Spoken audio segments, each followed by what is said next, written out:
Alrighty, so you're joining me today. We're going to work on some muzzle training with Miss Jules here. So we're just going to make it really easy. So I've kind of wrapped all of the threading behind. That way I'm not attempting to put it on her too easily or too quickly. So we're just going to start off by pairing it, just that she looks over at the muzzle and then she gets a treat. So muzzle, yes, good girl.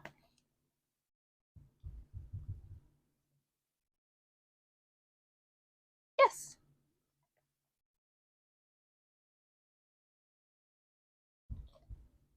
She's like, that treat is way more interesting. So what I might do, just to see how she's comfortable with this so far, I might just sneak it through. See if she'll join. Let's see if we can make this a little bit smaller. This is just a Pure Bites squeezable package. You could probably do the same thing with baby food. So let's just see if I can make this a little bit easier to pop through. There we go. Here, my dear. Yeah. You can see she's kind of getting it right from the edge. She doesn't have to put her nose in quite yet. Good job. Just those baby steps. Good job. Good girl. Some more. Good girl. Here we go. Some more. Oh, she wants a little break. So if ever she takes a little break during training just to move around a bit, look at some things, sniff some things, that's totally okay. I want her to make that choice. But as soon as she comes over for training, she gets that quick reinforcement for it. So right now, off screen, she's sniffing around the room. About to sniff at the phone. Good girl, Jules. Hey, want some more? Yeah. Good job. I might just take it away, just taking that opportunity away. Rewarding again.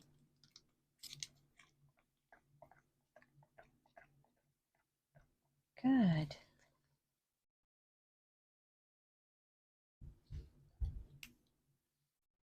So we're just going to use that food as a lure right now, just because she's not sure quite what we want, and I don't think she would go to the muzzle on her own. You could also free shape this, putting the muzzle on the ground, rewarding for each little nose boop or little look of interest on it.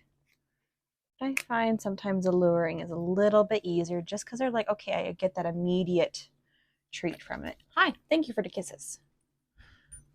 Coming in for some snuggles, some pets, some comfort. Even with that comfort touch, I'm just going to touch her on the shoulders. I'm not going to touch her on the head. Just those nice, easy areas. Shoulders, chest, maybe the back of her body. A lot of dogs can be head or ear shy. So just nice and slow. If I rough her up too quickly, that could be overstimulating for her and she'll move away. Almost like those nice little circles. I like to incorporate a little bit of touch into my training if the dog allows. So what I can do, a little bit of Tellington touch. I like this one because it's called a snow leopard. So it's where you use the tips of your fingers and the bottom of your palm, kind of like in this almost scooping motion. Make these little circles along the fur. And just nice and soft. Might go to the other side. And nice and soft as well.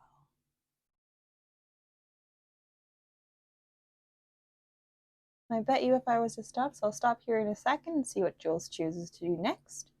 So I'll stop, look for that consent, see what she chooses to do. Don't need that. So she was like, I see you drop the lid for that. You go find it. Over here, girl. See if we can return. Good girl.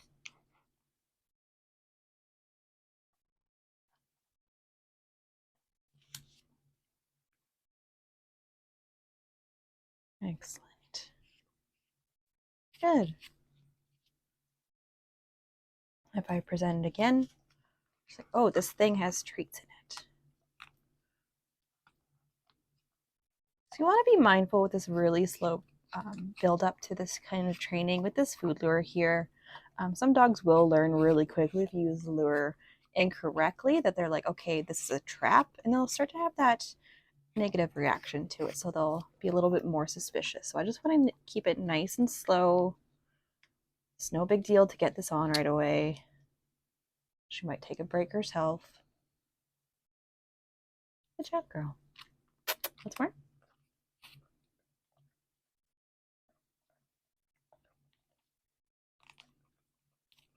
Movement can be very healing. So especially when we're learning, thinking of us humans as well, if we're stationary for too long, sometimes we get that itch to move.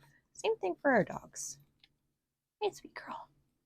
Let's see if I can take it out just a little bit more. Even just that little change can be scary. I'm about an inch further out. I'll just wait her out. She's like, I'm going to take my time. I'm going to scratch. Gonna move. And that's completely okay. I want it to be her choice to come in. Because there's going to be a lot of times where it's not going to be her choice and she's going to have to tolerate something at some point in time. But when we're training, it's no big rush. And over time, this helps to build that trust.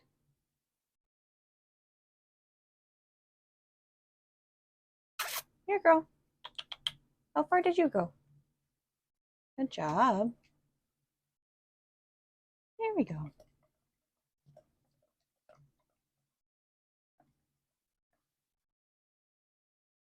And I might take it away ahead of time. I might present it. I'm going to take it, keep it really still.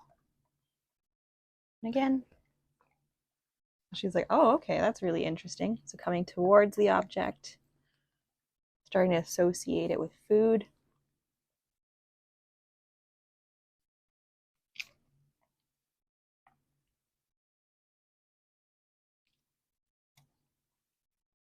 Let's see if we can go even further.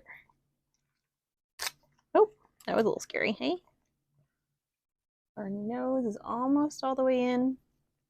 I haven't even checked to see if this is the appropriate size. Sometimes in training I might go a size bigger. We want to make sure with any of our muzzles, we want to make sure there's enough room to pant, to breathe, to eat, to drink.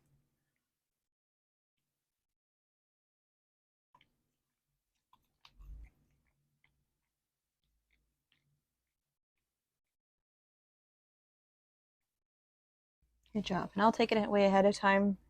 Just that way she doesn't decide that she's like, oh, okay, I'm in there too long. So creating that interest, saving that opportunity, right? She's like, oh, where did it go? I want more.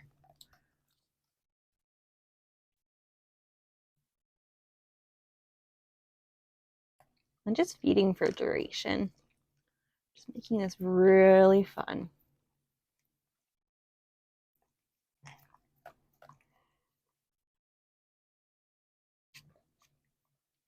And I might change my approach depending on the dog I'm working with.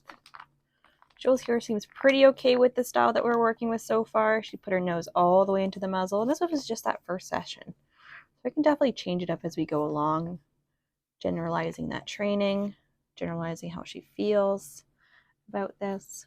It's going to change a bit when we start to move straps. We're just going to keep it nice and easy. And that way she's almost targeting the muzzle. She's like, that thing is amazing. Heck yes, I want all those Treatos.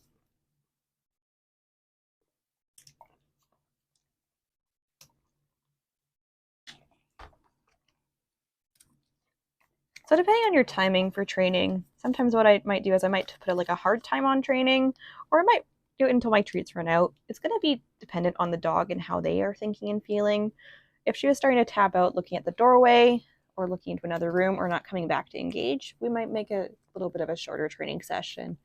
But because she keeps coming back, her ears are forward, she's quite keen on getting treats through the muzzle, we're just going to continue a little bit longer until this package is empty. Good job, girl.